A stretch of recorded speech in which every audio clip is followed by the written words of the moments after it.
Today we're going to talk about the Zeiss Box Tengor, a box camera made by Zeiss. Let's get started.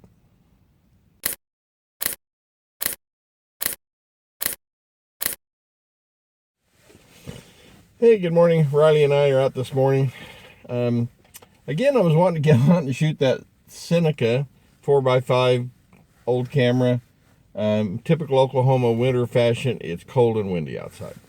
And the cold I don't really mind so much, but a lot of wind with a 4x5 view camera and trying to deal with a focusing, a dark cloth and all that in a 20-mile-an-hour wind just didn't seem real attractive. So thought I would shoot something that's kind of cool and a little bit old film, but a little easier to handle in the weather. So I have this Zeiss Box Tengor. It's a box camera made by Zeiss. This particular model is the 55/2. Zeiss made these over a number of years, I think starting in the 20s and ending up in the 60s. This particular model, they started making in 1938, and then World War II started. Production of these kind of things just kind of ground to a halt because Zeiss had more important things to make for the war effort for Germany. And then after the war, they started back up with this model and till 1950, and then they came out with a later model that has some other features. Anyway, as a box camera goes, this is a pretty fancy box camera compared especially to some of the Kodaks and Anscos and some of the other box cameras that are out there. So the reason I got this originally was, I kept thinking to myself, I should get a Holga, I want something that's, real simple lens, that I can take pictures with, and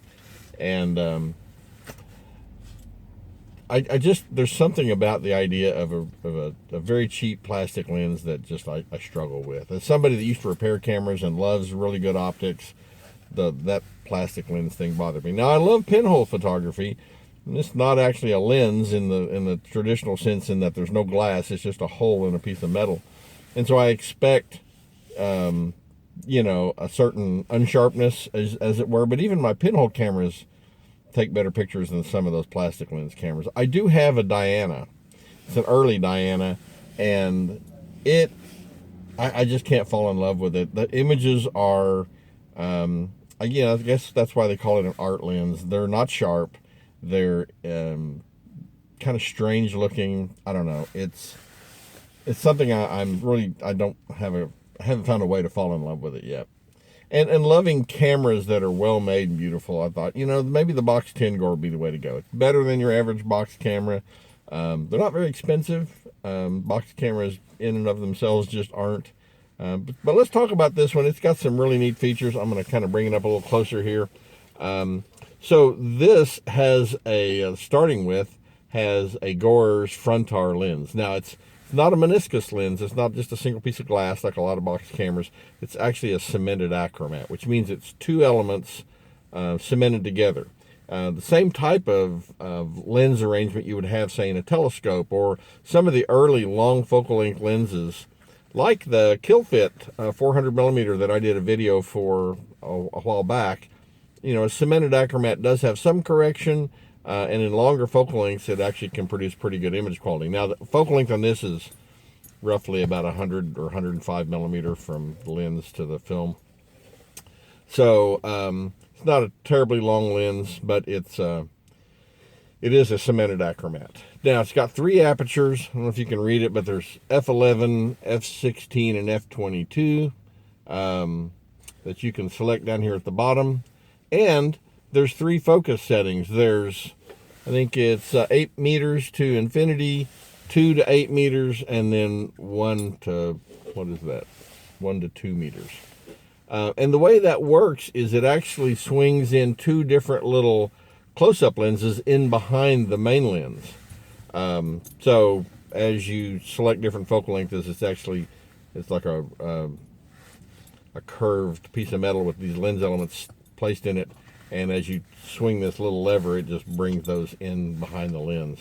Not real precision in terms of centering, however, but it's not too bad. Now, this lens has another feature. You notice that it's got a reflection in here. So I'm going to put this on time, and there's no film in it right now, but when I open the shutter, that you can actually see that mirrored thing move away, right? Then the shutter fires and that comes back. So there's a mirror in there. So what's that for? Well, I'll tell you, it's so you can look at yourself and take a selfie. This is like the first selfie camera, right? So you could actually see your reflection in that mirror and you could take a picture of yourself, right? I don't know if selfies were a thing in 1938, but that's like totally cool. You can take selfies with your camera and know that you're pointing it straight at your face. Now, if you're listening, my dog is chewing on a hoof that I gave him to occupy his time while we were doing this. And I, tactical error, did not think about all the crunchy sounds he would be making. But I think he's enjoying the hoof. So, anyway, this has two viewfinders. One you look through from the top, and another one you can look through from the side. So you can hold the camera sideways and take a horizontal image. You can hold it vertical and take a vertical image. It only has one shutter speed. It's about a 25th of a second. So you've got, 3 apertures, 11, 16, and 22. And you've got the one shutter speed. Now, in 1938, Plus X film was introduced in 1938. So, and that was a fast film. ISO, I think 125 for Plus X. That was considered smoking back then. I mean, that was fast. And most of your black and white films of that era were like ISO 25 or ISO, actually they were ASA. We called it ASA back then, not ISO. But they were either 25 or 32. So a 25th of a second at f16, that would be a sunny exposure, right? F16 rule.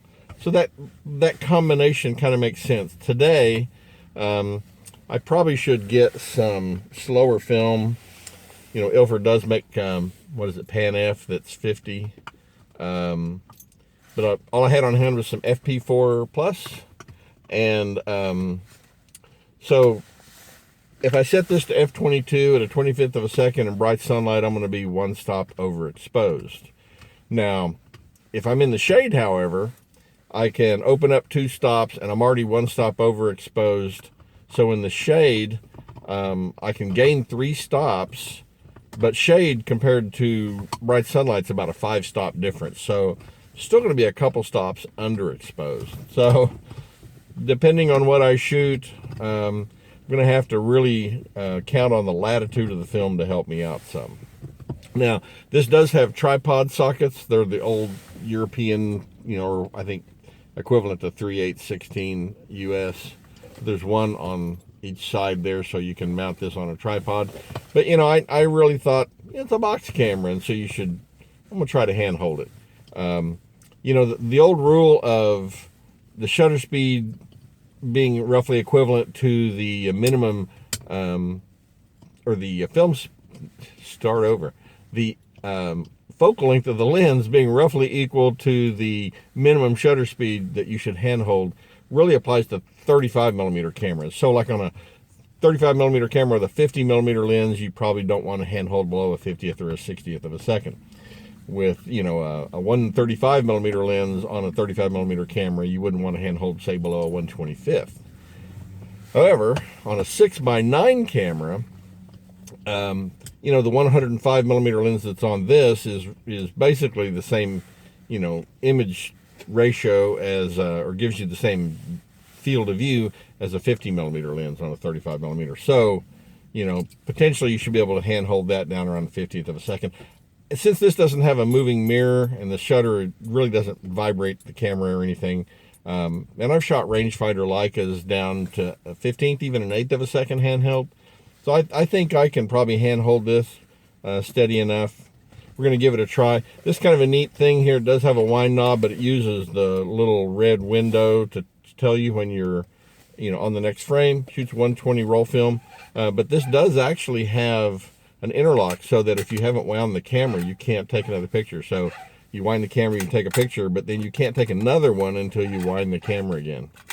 That's kind of cool. There's a knob here on the side you pull out. The body comes open. You can load your film, put your 120 roll of film here, bring it around, up, and wrap it around the spool, get it started, and then put your camera body back on, push the button back in, and wind it till you get to frame 1 in your window here. So pretty easy to load. I'm going to load up some film, take it out, and I've never actually shot any pictures with this camera. I got it and I've kind of played around with it. I put a ground glass on it and it looks like maybe the focus is off. It seemed like the images at infinity were sharper if I put in the first close-up lens. Now, the thing is, this has no pressure plate behind the film. So I don't know exactly how flat that film is to that back surface of the film holder there. Probably not that flat, so maybe if the film is kind of away a little bit, and they may be even counting on the film having a little bit of curvature to if the image plane is not super flat with this lens. I really don't know. We're going to see. I'm going to take some pictures in infinity, and I'm going to also take some pictures at an infinity distance, but use the first close-up lens. I'm going to try shooting some pictures closer up as well. You only get 8 exposures on a 120 roll of film in this, and since I'm going to bracket those focus settings a little bit, I'm probably only going to end up with 4 to 6 images. But I'm going to go out and take some pictures. There's a place here called Automobile Alley. That's used to be where all the old car, back in the 30s, 40s, that's where all the car dealerships were. And they got some really cool buildings there, and some of the old signage and stuff that's kind of neat. So I'm going to go over there and shoot some pictures, and then go process the film, whatever, and then we'll talk about what the images look like, and you'll get to see what this thing does for the first time. So let's give that a shot, and you'll see the images, and then we'll talk about it at the end. Okay, before we get started looking at pictures, I thought we'd take a quick look at the camera up close. This is the Zeiss Ikon Box Tengor, model 55/2, and you can see the name and the model number are embossed into the leather on the back of the camera. Really beautifully made camera for a box camera especially. Now here's the focus settings: 8 meters to infinity, 2 to 8 meters, and 1 to 2 meters. And like I said, the 2 closer settings actually swing in close-up lenses when you set them. Apertures of f11, f16, and f22, and of course the name of the camera again. And then this is the front of the lens. You can see the mirror I spoke about and my reflection in it. You can actually use this to take a selfie. It allows you to see yourself. Top of the camera, you've got a time lever and an exposure button and a little window that shows you when the shutter has been fired. You've got on the side a wind knob, the side viewfinder, the knob that opens the back of the camera, and a lock lever that you can actually lock the camera.